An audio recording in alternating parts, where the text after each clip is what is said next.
السلام عليكم، مرحبا بكم معايا في فيديو جديد ووصفة جديدة من شهيوات قناة نور. كنتمنى تكونوا يا ربي كاملين بخير وعلى خير وانتم كتشاهدوا هذا الفيديو. اليوم جبت لكم تحلية رائعة سهلة واقتصادية وبنينة بزاف وبدون سكر، والاهم صحية، كتجي رائعة. كنتمنى تتابعوا معايا الفيديو حتى الاخير، وكنتمنى ما تنسونيش من الدعم ديالكم، لايكات ديالكم والتعاليق ديالكم الجميلة. وبسم الله على بركة الله. عندي 200 غرام ديال الشريحة وعندي إطرو ديال الحليب، هادو هما المكونات. انا زدت واحد 2 حبات ديال التمر، هادو اختياريين. اول حاجه غادي ناخذ نص لتر ديال الحليب وغادي نغليه، ونص لتر الثاني غادي نخليه عادي.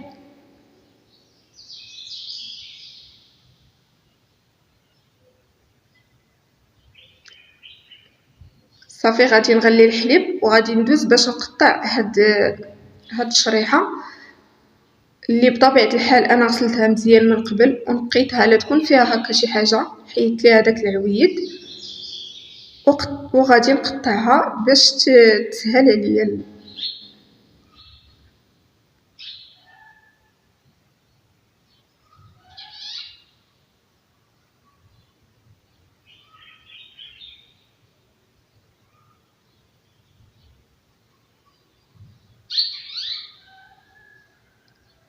هاد التحليه راه كتجي رائعه وكتوجد دغيا وكتجي زوينه بزاف وصحيه زوينه هكا للكبار والصغار.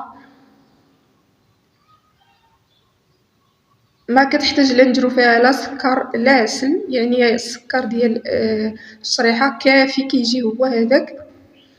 هنايا غادي ننزل كاع هذيك الشريحه اللي قطعت في الحليب اللي غليت، وغادي نخليه واحد 4 دقائق ولا 5 دقائق، المهم تنزل ديك الحراره واحد شويه.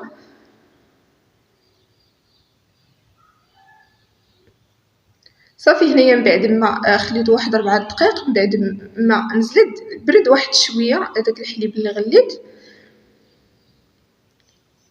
غادي ندوز باش نطحن هاد المكونات. وغادي نزيد هذاك نص لتر الحليب اللي هو عادي، يعني ما غليتو ما والو، كما قلت لكم غير نص واحد هو اللي كنغليوه وكنزيدو النص الثاني عادي.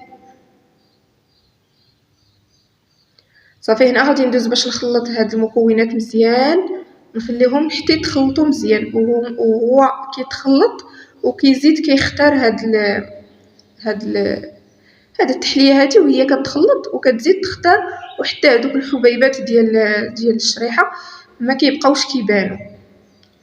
صافي هنايا غادي نديرهم في الكؤوس.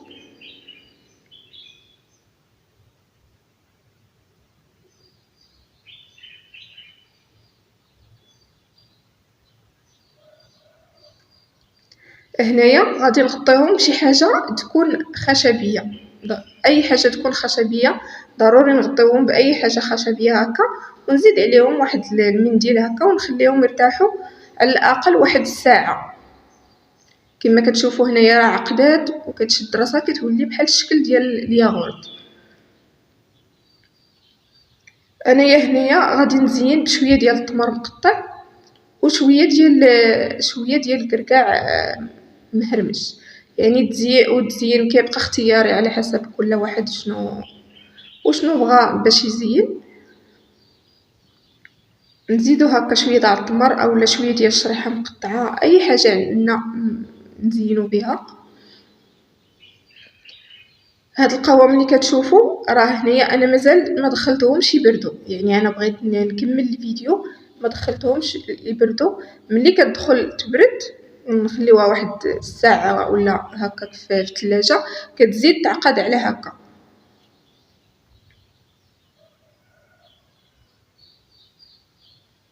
كنتمنى تجربوها، راه كتجي بنينه بزاف وكما قلت لكم راها صحيه، يعني ما فيها لا سكر لا والو.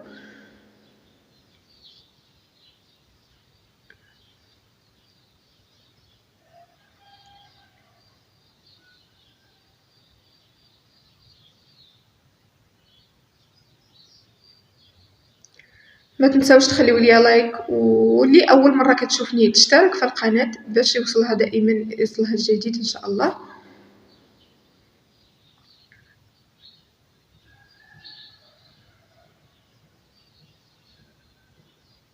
صافي انا هنا غادي نخليها حتى تبرد، تبرد وغادي نقدمها.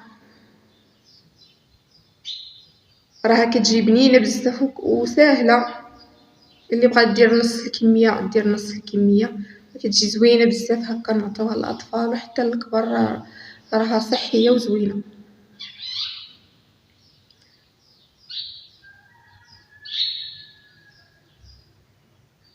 كنتمنى هذا الفيديو ينال الاعجاب ديالكم، وكنتمنى ما تبخلوش عليا بلايك وتعليق زوين بحالكم، ونتلاقاو ان شاء الله في فيديو جديد ووصفه جديده.